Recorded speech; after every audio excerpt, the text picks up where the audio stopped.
Well, I feel like it's been a while since we played, since Central Florida. Obviously it was a great win for us. I said this after the game. Proud of our guys, the way they bounced back. A lot of bad things in that first game, but they didn't let it affect them the second one. We learned from it. We came back, had a great week of practice, went down there. We didn't play perfect by any means. Felt like several plays we left on the field that we could have done better after going back and watching the film. But nevertheless, I think we were second half. Defense came out and really just shut them down and kept them out of the end zone. They missed a field goal. And we hit a couple field goals to win it. But again, great win for us. And now we got Florida State coming in. We're excited about this opportunity. We know they've done great in the first two games.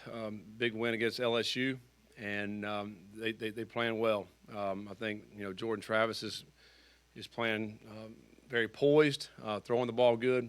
They have some excellent running backs.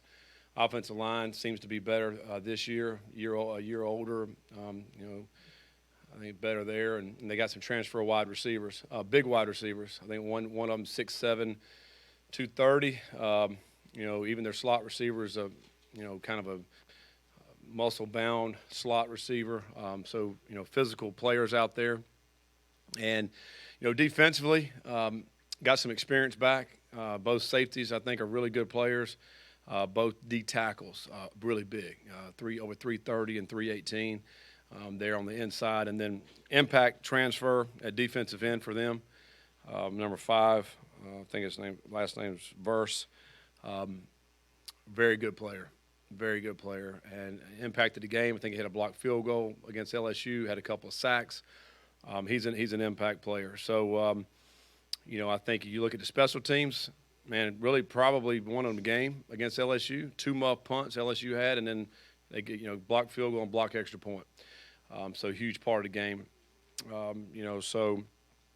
Again, we're excited about playing at home. We haven't been here, I feel like in a long time, and we're glad to be playing here in a normal week as far as time goes and not having that short week. So, we're looking forward to it. So with that, I'll just open it up for questions.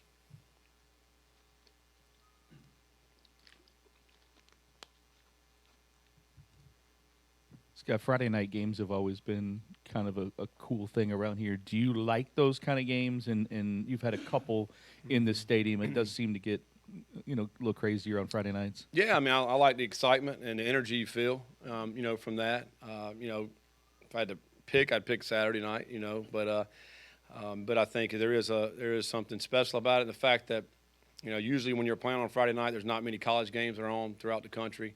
You're usually on a national television, so I think that all that stuff's positive. But again, for me, it's high school is Friday night, and college is Saturday. But we really don't have any control of that. But we like the energy that I think that'll be out there, and hopefully a great crowd here Friday night. Scott, your team obviously improved from the. Okay. You mentioned last night with Paul and your coaches show that you turn in a few plays to get clarifications on rulings. What is the process like after that? Do you get an explanation? Have you got an explanation on why it wasn't targeting on Ford? On Ford? Yeah. We do. So what you do, we go through the game, and whether a play was called a penalty or not, we can turn it in, because really we're just trying to learn. You're trying to figure out what they're seeing, what we're seeing. And more than anything, it's that. And we did turn that one in, and you go back and look at the film, and it was a close call. They called targeting on the field. It seemed like they reviewed that forever, and it came back and said no targeting. On the film, their defender hits Ford in the face mask with the back of his helmet, not the crown, not the top. And I think that's why they overturned it. And the explanation we got back was that it was the back of his helmet that kind of scraped him. The other thing was the defender kind of went to the sideline. Ford was going vertically. He goes to the sideline. He kind of scrapes him. I think if he come right at him like this, we probably would have got it. Again, it was close. It was a very close call. They said they agreed with the non-targeting on that particular play. Again, that things happen fast, and then you go back and they watch it on the replay, and I think actually it goes back to Greensboro. So Greensboro's got it. I mean, the targeting thing we can debate forever. I think, I don't think anybody truly knows what targeting is. I think if you see it, you know it. If it's helmet to helmet, that kind of thing. But that was I could see why they didn't make that targeting. Yeah, your team obviously improved from the first week to the second. What are the points of emphasis or the areas you really feel like you need to improve on this week? Man, we got to get a lot better at just playing more disciplined football, and I think that's the penalties. I think we've not been good in the red zone offensively. Well, I think we've had maybe 3 or 4 red zone penalties that have knocked us out of that. And you get long yardage in the red zone, it's hard to overcome. I think defensively last week, we 2 times we jump off sides, one on 4th down that gives them a first down. The other one on 3rd down, they end up throwing an interception, and we're all sides. We just got to play a lot cleaner football. I think anytime you're going to get in these close games, and you don't want to beat yourself. And I think very easily could have happened last game, and it certainly happened the first game. We turned the ball over and penalties. So we got to play cleaner football. And that's just focus and every day in practice, and continuing to focus throughout the game and not have those things happen to us. Coach, we've seen obviously a lot of Tyon, a little bit Jalen and Jawar. We haven't seen Travion yet. I was just curious what his status is on potentially carrying the rock. Yeah, I think we'll probably see Cooley this week. I think he'll be back, and he's practiced well yesterday, practiced hard. I think he'll be in there. I think you'll see probably more Jordan as well. I think he maybe had 3 carries last week. Try to get him a few more carries as well. So, I do think Cooley, will get an opportunity, which he hadn't really in the first couple of games. So I do think he'll be back out. Now with a regular week, you're able to give them a day off. They come back, and they come back off a win. What's been the demeanor of this team in practice, especially on defense, where there has to be more confidence? Yeah, I thought that yesterday defensively they had a really good day. Still high intensity, flying around. We were in full pads yesterday. I think the energy level way better in this last contest, which we got to continue to bring, and I think that's what we want in practice, and then we did that yesterday. Particularly on the defensive side. The offensive side wasn't as good as the defensive side yesterday, but again, just having that energy, flying around. I think the sideline was way better in the second game compared to the first. More focus, guys pulling for each other, all those type things we got to continue this week, and then feed off our crowd. I think the one thing, the last 2 games, it's been great home field advantages for both of those teams. Anybody that was in both of those stadiums, Syracuse was really loud and disrupted our offense. Same thing with this past weekend. It was a great environment. Definitely an advantage for the home teams there. I think that's why Central Florida, their record's been the way it's been the last 6 years there. So we got to use that for our advantage here as well, to have a hostile environment, hostile crowd, disrupt the other team. It takes a few plays, and all of a sudden now they're knocking off the sticks. What Florida State does really well, they've been staying on the sticks. I think they're one of the better teams on 3rd down. I think they're averaging 3rd and 5.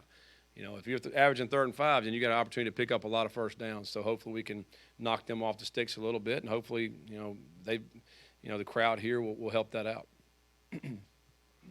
Slightly off topic, but 2 things. One, as a former coach and alum of App State, your reaction to them beating Texas A&M, and secondly, as somebody who's been in the business for a while, your reaction and how much the business has changed when you see like a coach like Scott Frost get fired like 3 games into the season. Yeah, well, I think first of all, it's not surprising that App went and won that game. That program think they can go play anybody, anywhere, and go win, and they had a great game plan, occupied the ball, and held A&M to 178 yards or 86 yards, whatever it was, and won the turnover margin. So it happened not only at App State. Marshall did it at Notre Dame, Georgia Southern did it at Nebraska. So I think what's happening right now, and it's particularly when you got the transfers. You never, like I heard yesterday, I think Marshall has 24 newcomers coming in. You don't know what kind of team they have. And they go up there and beat a Notre Dame team at their place. So, as far as you mentioned Nebraska and Scott Frost, I don't like it. I don't know what you're accomplishing by firing somebody in week 3, in my personal opinion. Let him finish, his job this year, and if it's not good enough, then toward the end of the year maybe you make a move. But after three games, that doesn't make sense to me. Scott, all in the offseason, you talked about the defensive backs and secondary help. The other night, Brownlee and Yeah. Riley were in the middle of it. Seemed like everything. Can you just speak to what they have brought to this team, though, Yeah. especially those two? You know, it's neat. We're watching Florida State, and Brownlee was playing against us last year, very aggressive, and I don't know how many tackles he had against us last year, but quite a few. And but he did it the other night. Some great plays, particularly in the boundary. They were trying to attack in the boundary there. They hit one pass on him, but other than that, I thought he did excellent. And gets an interception, and he's got a club on his hand, and he still gets an interception in the game, which is tremendous. And Quincy made some great plays as well. Had the interception on the offsides play, and then almost had another interception in the game. And I mentioned him in camp, how he's probably has the best hands in the secondary back there, making those interceptions. And but yeah, they've been great additions, and it gives us more depth. We're able to move Trey Clark around. We can put him at corner, put him at nickel. Chandler Jones the same way. So I mean, it just gives us a little bit more flexibility in the back end there, and and I think we got to continue to use all those guys in those positions and move them around, utilize their strengths, and put them in positions to be able to make plays, and it gives a lot more versatility. Scott, you mentioned on Friday night after the game about just kind of letting Malik do what he does and, be himself. I guess what's that balance of, wanting him to run and get those yards and be himself, but also still developing him to be that pocket passer and get comfortable there? Well, I mean, he's got to throw the ball better. There's no question. When we had some plays the other night, we could have hit and extended some drives. He was excellent in the run game. Did a great job with that, and it's big plays. I mean, the long touchdown run really, got us into the game there and kind of broke the game open. But we do have to throw the ball better, which is no question about that. I mean, I think utilizing our receivers more, getting Wiggins more involved, Amari more involved. T. Huddy's getting some opportunities, some touches, but getting some other guys involved. Ford, we tried to get Ford involved last week in Central Florida. I think we did a few times, but really, trying to spread that ball out. Braden Smith as well. So there is opportunities out there. We got to take advantage of them, and Malik's got to continue to work and get it, and hopefully it'll happen this week. We'll be able to open it up and get the pass game going. Scott, back to App State for a minute. How do you think they've been able to sustain that kind of success through different divisions? I mean, you've been a part of that, and how do you sell the program to an outsider, looking at what they've accomplished? Yeah, I mean, it's a very unique place, and unless you've been there, you really don't understand it. It's an isolated school. You can't get there unless you're going there. You just don't ride by this school. It's a small town of 25,000 people that live there, and we got 20,000 students that come there. So I mean, that's half the town is students. So I think in recruiting process, when you go to App, you either love it or hate it, and they find out early if they want to go there. And so when they go there, you're going to do two things. You're going to get your education. You're going to play ball. There's nothing else really to do. And so the people that are there is about playing ball, and that's why when you put the ball down, they're ready to play. I mean, really, there's no distractions, and I think that's a huge thing that people don't really fully realize that.